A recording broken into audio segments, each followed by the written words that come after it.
Is Kamala Harris's campaign about to be derailed by a couple of bombshell scandals? Just when you thought it couldn't get any worse for the vice president, new allegations about her husband have surfaced, casting a shadow over the already struggling campaign. One scandal threatens to take down Kamala herself, and the other, the entire Democratic Party. We'll explore what this means for the future. You don't want to miss it. Let's get into it. Hey guys, welcome back to the channel. Please, if you haven't already, hit the subscribe button, smack that notification bell, and hit the like button because it does help us with the algorithm. Also, we do live streams every Friday night at 6 o'clock Eastern. We read some interesting news stories of the week. We tweak them with a bit of humor, a dash of sarcasm, and a whole lot of conservative common sense. Join us this Friday. All right.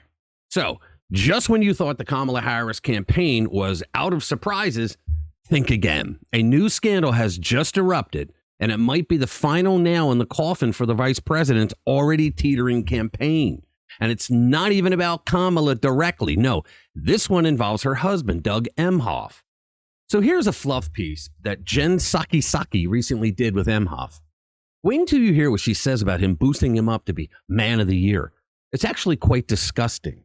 It's her job now to make the evil in the Democratic Party and their spouses look great. Give it a watch.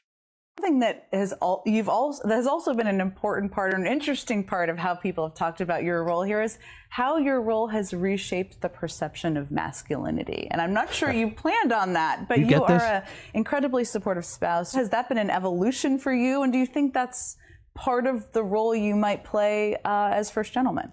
It's funny, I've started to think a lot about this. I've always been like this. My dad was like this. And to me, it's the right thing to do. He's so humble. Support women.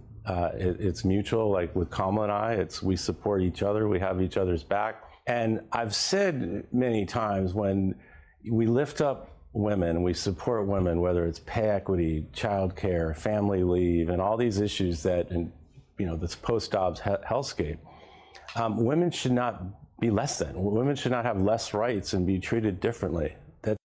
So do you get that? Jen Psaki just did her part for the communists running for president by making Kamala's husband look like Mr. Masculinity. And now this. According to reports from the New York Post, Doug Emhoff has been accused of slapping his ex-girlfriend back in 2012 at, wait for it, the Cannes Film Festival. Yep, you heard that right. A high-profile event. And there he is, allegedly acting like a B-list celebrity caught on a bad reality show. This bombshell allegation is making waves around the internet. And you have to wonder, is this just the beginning of the October surprises?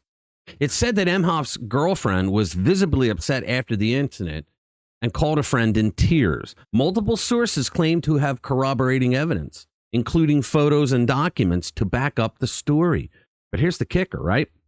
The vice president's husband allegedly slapped his ex because he thought she was flirting with the valet guy. Unbelievable, right? If you thought one allegation was bad, it turns out this might just be the tip of the iceberg. Emhoff's past is now under a microscope, and rumors are swirling that there could be more revelations coming to light. It's no secret that October is a dangerous month for politicians, so how does this scandal play out in Kamala's campaign? And then there is yet another story that has resurfaced where Emhoff cheated on his ex-wife. He started banging the nanny and got her pregnant. And according to the nanny, he forced her to have a miscarriage. You can't make this stuff up, guys. Libs of TikTok on X tweeted this out. Just a few days ago, Jen Psaki said Doug Emhoff is reshaping the perception of masculinity. Turns out he assaulted his ex, cheated on his wife, got his nanny pregnant, and said the nanny claimed he caused her to miscarry. Is this the masculinity Jen Psaki was referring to? You gotta love it. And now we come to the second October surprise for this campaign. The Harris campaign has already been struggling, dwindling support, lackluster debate performances, and now this. It's like watching a train wreck happen in slow motion. And if that wasn't enough, working class support for the Democratic Party is also eroding quickly. Even strongholds like Philadelphia, working class voters are defecting to the GOP in record numbers. In Philadelphia alone, The GOP has gained over 10,300 new registrants since the end of 2023 compared to the Democrats' meager 9,800. That's got to hurt. Even more interesting, it's not just white working class voters making the switch. Latino voters are jumping ship too, with a noticeable uptick in ballots cast for Trump in 2020. So one could ask, why are all these working class people turning against the Democrats at this point in time? It's because working class Americans are not stupid in the way that the Democrats think that they are. They think you're stupid.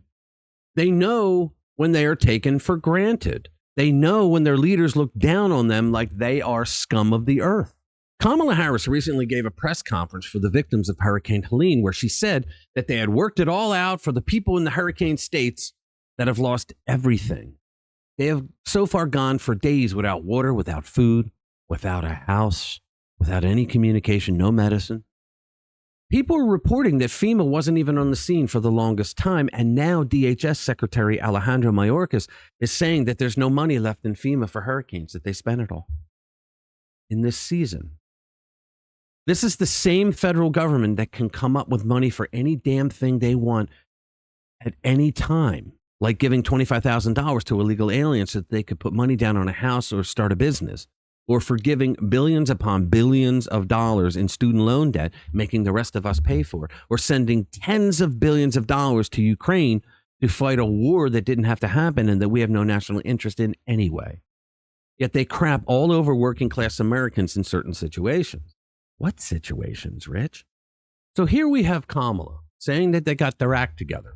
Give it a watch. And the federal relief and assistance that we have been providing has included FEMA providing $750 for folks who need immediate needs being met. $750 for people with immediate needs to be met. Who down there who's lost everything, lost family members, wouldn't need money at this point? $750. This is the same administration that gave far more money to illegal aliens who came into the country illegally. Remember, they got a Biden phone. They got a goodies bag with a debit card in there. Holy crap. And they're crapping all over these people in the hurricane states. So why then are all the helicopters that are coming in to help these people, these hurricane victims, they're private helicopters? They're not government helicopters. Where the hell are the government helicopters? Is FEMA saying that they don't have money for the helicopters? Why is FEMA not helping these people? I submit it's because the same reasons they took months to do anything for the people in East Palestine, Ohio. When that train derailed, remember with the chemicals? It took Biden a year to get out there to speak to those people. A year. I say it's because radical left-wing Democrats have an elitist mentality where they look down on working class people across the board, but they react in an apathetic manner when those working class people in need are red states, red voters. When you think about it, the people in East Palestine, Ohio were mostly red districts. Do you think the victims of the hurricane are?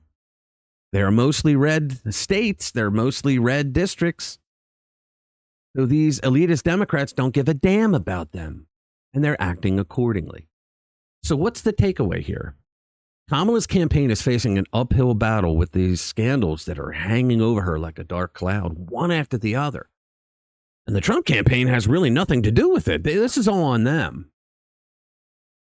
The Emhoff drama could very well be the first in a series of revelations that will leave the campaign in tatters. Is this just a scandal, or is it the beginning of the unraveling of the Democratic coalition as we have it? They have working class people that are leaving them in droves because they're sick and tired of being taken for granted. Plus, they know that their lives were infinitely better under Trump than they are now under the Biden-Harris administration. So what's going to happen with the rest of this campaign? Was it 34 days? Only time will tell. All right. Thank you for watching. Subscribe, hit that notification bell if you want to be kept up to date with the latest breaking stories and insider scoops. I'll see you in the next one. Spread the word.